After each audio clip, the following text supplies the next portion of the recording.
Hello दोस्तों, जय हिंद। मैं आपका अपना दोस्त केशव सर अपने यूट्यूब चैनल रोजगार विद केशव पर स्वागत करता हूं।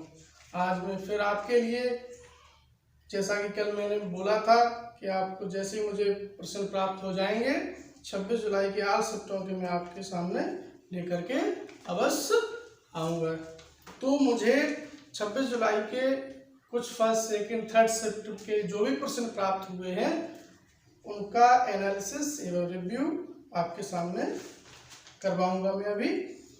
तो अगर आप सही से जो भी प्रश्न आ रहे हैं पेपरों में उनका अगर सही से आप एनालिसिस करेंगे और उसी के आधार पर आप अगर तैयारी करके जाएंगे तो आप जैसे जिस क्राइटेरिया से जो प्रश्न पूछे जा रहे हैं उसी क्राइटेरिया से अगर आप और ज़्यादा अध्ययन करेंगे और ज़्यादा नॉलेज गेन करेंगे तो आपको उसी एरिया से लगभग में प्रश्न देखने को मिल जाएंगे। ठीक है ना बेटा।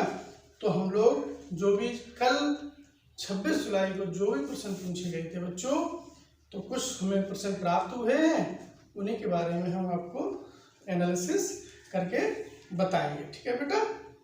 तो देखिए, बिना देरी करते हुए हम आपके सामने प्रश्नों को बताते हैं और उनके बारे में जो भी आसपास के जो भी प्रश्न होंगे लगभग में उनका विश्लेषण करेंगे। तो देखिए बेटा, पहला प्रश्न जैसे इसमें इंग्लिश में पूछा गया था, एक spelled miss spelled word I गई, मीनिंग कंसिलेशन। क्या आई थी?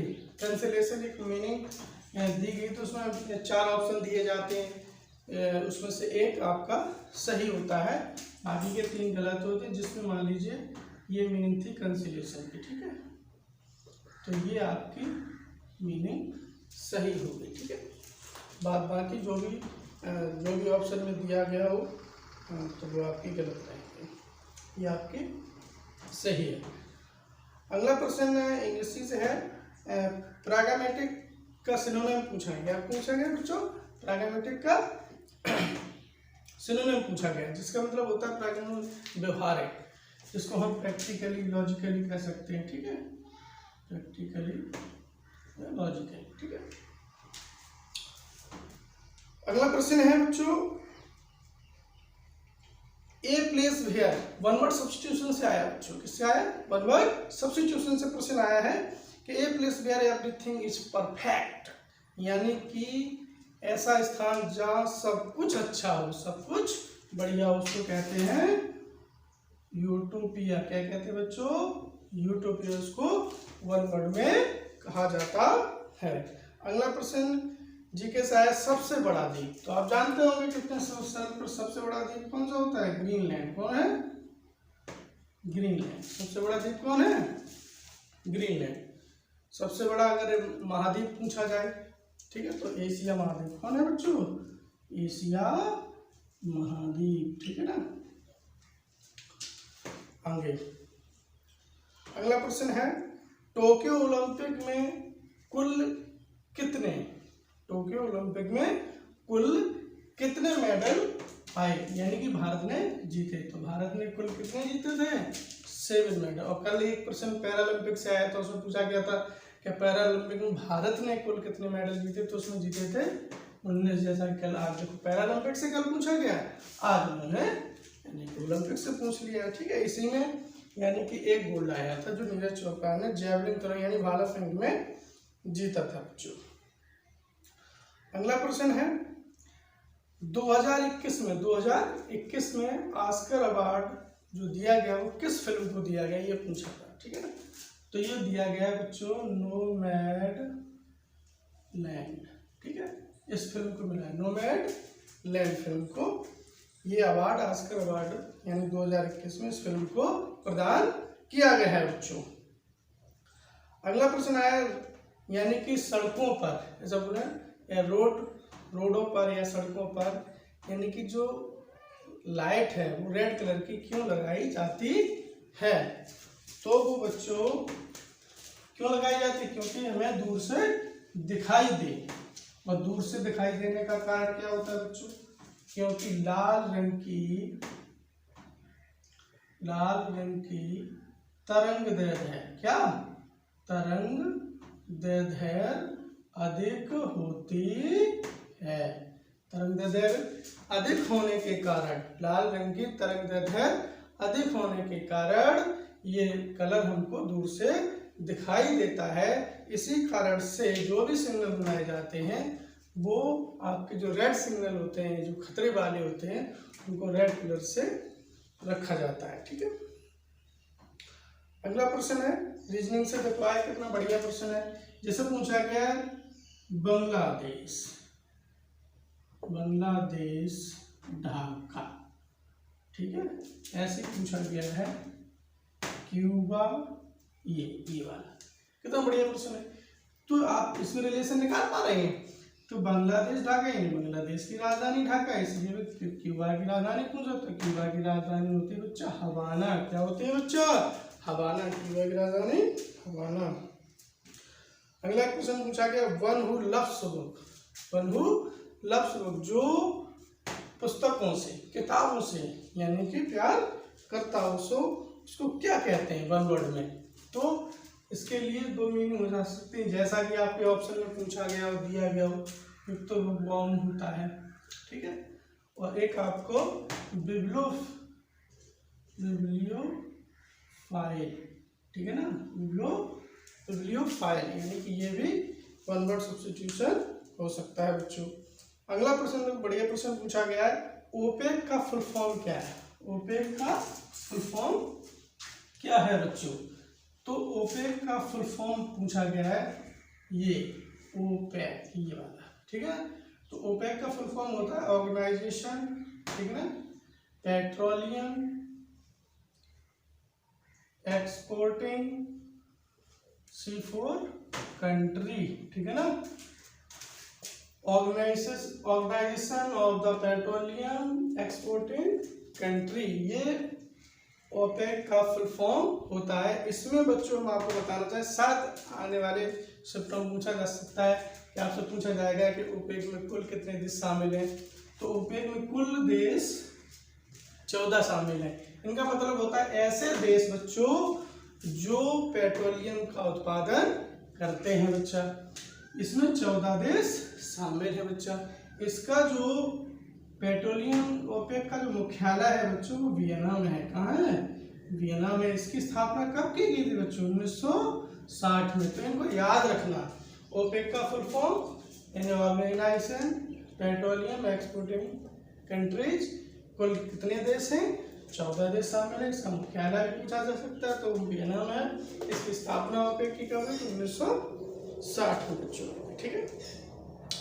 तो अगला प्रश्न है G7 में भारत से किसने भाग लिया था? ये पूछा गया है। G7 एक सम्मेलन होता है, तो उसमें भारत की तरफ से किसने भाग लिया था? तो सिंपल है, ये 2021 में जर्मनी में हुआ था। आपकी बात क्या पूछा जा सकता है कि G7 सम्मेलन किस देश में हुआ? तो जर्मनी में हुआ। भारत की तरफ से भाग किसने लिया? तो वो लिया नरेंद्र मोदी ने, प्रधानमंत्री मोदी ने ये भाग लिया था, ठीक है। आगे है सबने अवज्ञा आंदोलन कहाँ से शुरू हुआ? सबने अवज्ञा आंदोलन कहाँ से शुरू हुआ? ये हुआ है अहमदाबाद। कहाँ से हुआ? अहमदाबाद साबरमती आश्रम से। कहाँ हुआ? अहमदाबाद साबरमती आश्रम से। किसने किया? महात्मा गांधी ने। महात्मा गांधी ने ये आंदोलन चलाया था। देखो महात्मा गांधी ने चंपारण आंदोलन, सबने अवज्ञा आंदोलन, असहयोग आंदोलन, ये सभी महात्मा गांधी ने चलाए थे, ठीक है बच्चों। कभी पूछा जाए अगले सप्ताह में, तो याद रखना। अगला क्वेश्चन है जेट इंजन किस सिद्धांत पर कार्य करता है? तो जेट इंजन जो बच्चा होता है वो काम करता है रैखिक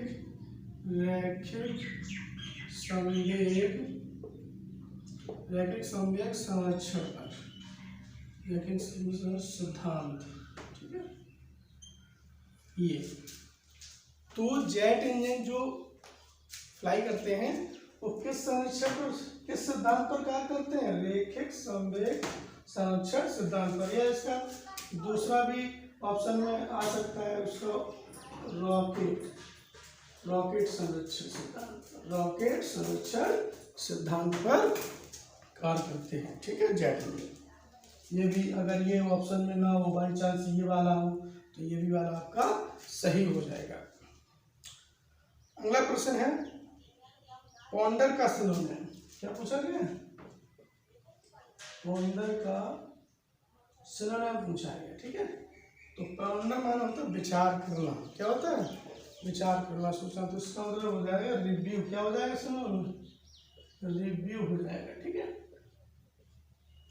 इसका हो जाएगा रिव्यू, पॉन्डर का सिनोनिम।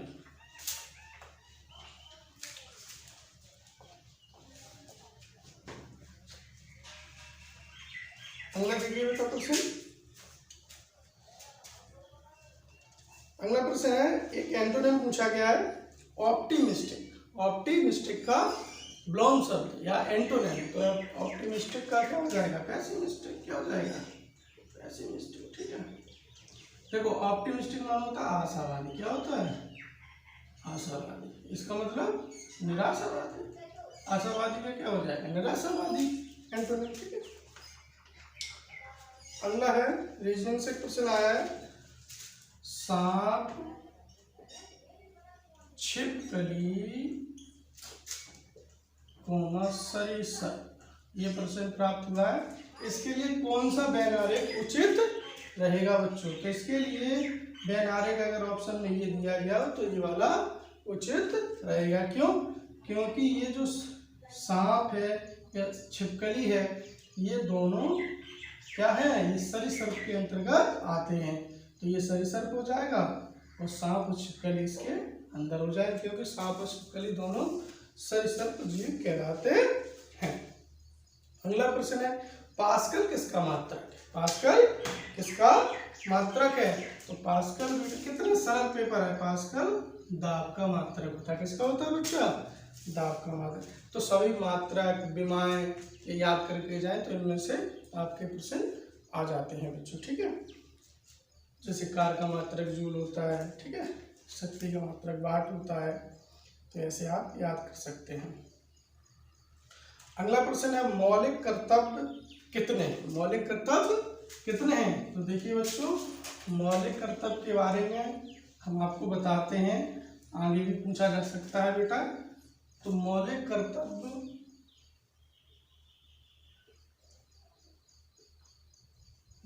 कर्तव्य की संख्या जो है वो है 11। क्या है? 11 है। ठीक है ना। और मौलिक कर्तव्य जो है वो 1976 में 42वें संविधान संशोधन, ठीक है, संविधान संशोधन के तहत जोड़े गए 1976 में। तब 1976 में जब ये 42 संशोधन के मौलिक कर्तव्य जोड़े गए तब ये मौलिक कर्तव्य केवल 10 थे। कितने थे? 10। और ये 66वां संविधान संशोधन, ठीक है, 66वां संविधान संशोधन के तहत यानी कि 11वां यानी कि मौलिक कर्तव्य जोड़ा गया, जो 2002 में 66वां संविधान संशोधन हुआ। इसमें 6 से 14 वर्ष के सभी बच्चों के लिए अनिवार्य शिक्षा बताएंगे। ठीक है, ये आपका यानी कि 11वां। इस प्रकार से आज अगर देखा जाए, आज वर्तमान समय में आपके 11 मौलिक कर्तव्य हैं। जब आपके पहली बार जोड़ेंगे, अगर पूछा जाए कि मौलिक कर्तव्य पहली बार कब जोड़े गए, तो पहली बार 1976 में जोड़े गए। 42वें संविधान संशोधन के तहत तब मौलिक कर्तव्यों की संख्या 10 थी। आज टोटल 11 है। ऐसे पूछा जाए 66वां संविधान संशोधन के तहत किस मौलिक कर्तव्य को जोड़ा गया है, तो वो है 6 से 14 वर्ष के सभी बच्चों के लिए अनिवार्य शिक्षा। ठीक है, यहीं से प्रश्न पूछा जा सकता है बच्चों, ये मौलिक कर्तव्य हुए। और बच्चों अब आ जाते हैं, कभी कभी अब अगले शिफ्ट में आपसे पूछा जा सकता है मौलिक अधिकार, मौलिक अधिकार के बारे में पूछा जा सकता है। अभी कर्तव्य आया है तो मौलिक अधिकार के बारे में पूछा जा सकता है, ठीक है। तो मौलिक अधिकारों की जो संख्या है वो 7, कितनी है? 7 थी संविधान में, लेकिन आज वर्तमान में 6 रह गई। संपत्ति का जो अधिकार था, संपत्ति के अधिकार को यानी कि 44वें संविधान संशोधन के तहत इसे हटा दिया गया है। इसलिए आज वर्तमान में किसमें, वर्तमान में जो मौलिक अधिकार है बच्चों वो 6 हैं। पहले जो मौलिक अधिकार थे वो 7 थे, ठीक है। ऐसा भी पूछा सकता है संविधान के संशोधन में यानी कि संपत्ति के अधिकार को हटाया गया, तो वो कौन सा है? 44वें संविधान संशोधन के तहत, ठीक है। तो याद कर लेना, यहाँ से क्वेश्चन पूछे जा सकते हैं, ठीक है। आज वर्तमान में अगर पूछा जाए तो आज वर्तमान केवल 6 मौलिक अधिकार है। कितने? 6 मौलिक अधिकार है। अगला प्रश्न है गणित से, किससे है? गणित से है बच्चों। तो देखिए सवाल है x प्लस 1/x बराबर 3, तो x4 प्लस x4 का मान, ठीक है। ये है बच्चों, ये सवाल पूछा गया है कि यदि x प्लस 1/x बराबर 3 तो x4 प्लस 1/x4 का मान बताओ। सिंपल इसकी ट्रिक होती है बच्चों, कि होता है कि स्क्वायर माइनस 2 से हो जाता है, ठीक है। जब इस प्रकार की इक्वेशन हो आपकी, या मान लीजिए यहाँ पर ये भी होता ये, तब भी यानी कि ये जो चाहिए इक्वेशन हो, चाहे आपकी ये इक्वेशन हो चाहे ये हो, और यदि आपकी यहाँ वैल्यू मिलती है तो आपका ये जो ट्रिक है ये आपकी ट्रिक से इसका आंसर आ जाता है। इसको कहते हैं के का मान। ये क्या होती है? के की वैल्यू। तो 3 का वर्ग -2 बराबर 9 - 4 बराबर कितना हो जाएगा? 5, ठीक है ना। इस तरीके से आपका आ जाएगा बच्चों। अगला है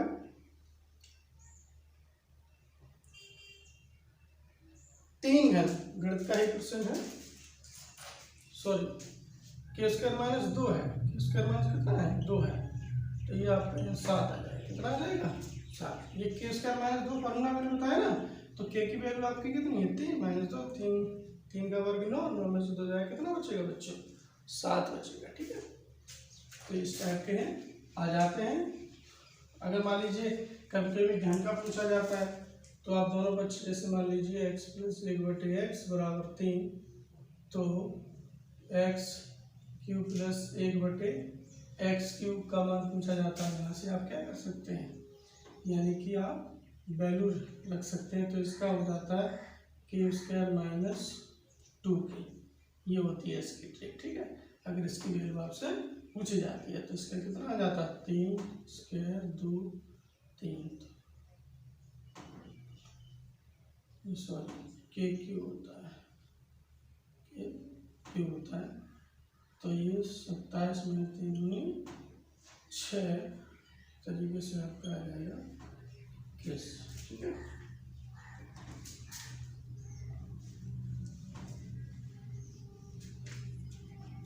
ठीक है। अगला क्वेश्चन है 3 घन 5 सेंटीमीटर, 6 सेंटीमीटर और 1 सेंटीमीटर।